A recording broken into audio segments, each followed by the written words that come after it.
This is an NBC News special report.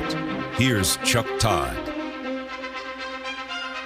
We have breaking news from the Supreme Court, and this has the potential to impact at least the political standing of the president and possibly the presidential race.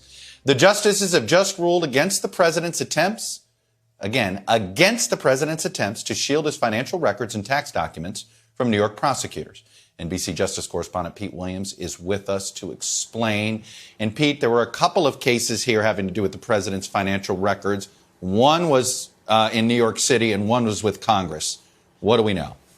So the president must turn over his taxes to the grand jury in New York unless he can come up with the same kind of arguments that any other person would be able to raise as an objection in court. So the Supreme Court sent the Vance case, the New York grand jury case, back to the lower courts, but it took away all the arguments the president made about why he is different and special, that he's absolutely immune from the criminal justice process, and that allowing local district attorneys to seek things from the president would subject the president to harassment.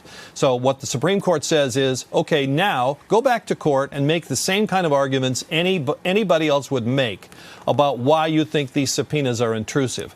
It puts him on the same standard, basically, in other words, as anybody else trying to block a subpoena, makes it much, much, much harder for the president to keep this material out of the hands of the grand jury in New York. On the congressional subpoena, the Supreme Court has also sent the case back. It is said the president absolutely can't say no, but it is said in a case like this where a congressional subpoena is so broad, there's a test that the lower courts have to apply. They have to make sure that this is tethered to some legitimate legislative purpose, that it's not going to harass the president. So it's set out a series of steps that the lower courts have to look at. So bottom line here, Chuck, number one, nothing's going to get resolved in these cases until after the election, because they go back to the lower courts. Whoever loses there has a chance to appeal. It could go back to the Supreme Court. That's the first thing. Second thing, even if the New York grand jury had gotten a complete, absolute win here, that wouldn't mean that we would see the president's tax records because of the rules of grand jury secrecy. Even if the grand jury ultimately gets the president's taxes and he can't come up with any good objection for why he shouldn't turn them over, they don't become public.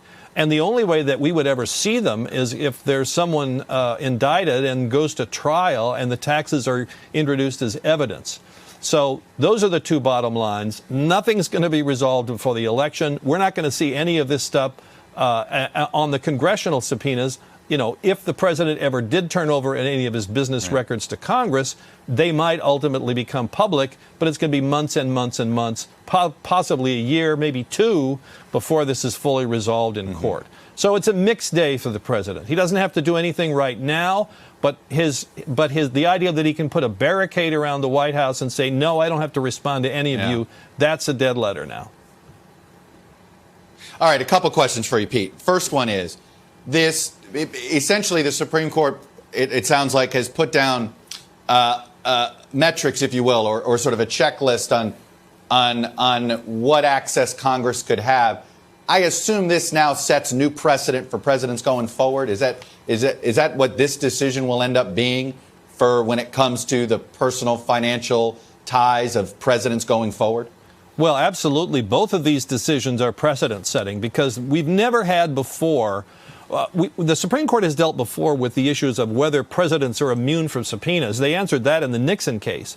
Are presidents immune from the legal process while they're in office? They answered that in the Clinton case. But we never had a case before of a state prosecutor seeking material from the president. And that raised all sorts of, supremacy clause questions and everything else. So number one, the Supreme Court has said, they shot down the president's two arguments, which was presidents are absolutely, because they can't be indicted while they're in office, they're immune from any part of the criminal justice process, including subpoenas. Okay, we now know that's not true.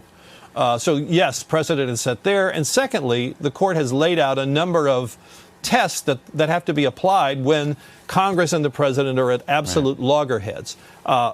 Are these subpoenas narrowly focused? And, frankly, I think the Democrats were their own worst enemies. These are such broad requests for documents from the presidents, his relatives, over many, many years. So are they sharply focused, the requests from Congress? Are they tied to a legitimate legislative purpose? Remember, Chuck, there's nothing in the Constitution that says Congress has subpoena power. The courts over the years have said, yeah, Congress needs to find things out when it wants to legislate. What Trump's argument here was, this is a fishing expedition. You just want all this stuff to poke through it and see if you can find something, then go, aha. And, you know, the Supreme Court sort of met him halfway on that one to say this has to be tied to some legitimate legislative purpose. And Pete, very quickly, what were the makeups of the rulings? 7-2 on both cases. Roberts and the liberals, the dissenters in both cases were Clarence Thomas and Samuel Alito. Hey, NBC News viewers, thanks for checking out our YouTube channel. Subscribe by clicking on that button down here and click on any of the videos over here to watch the latest interviews, show highlights, and digital exclusives. Thanks for watching.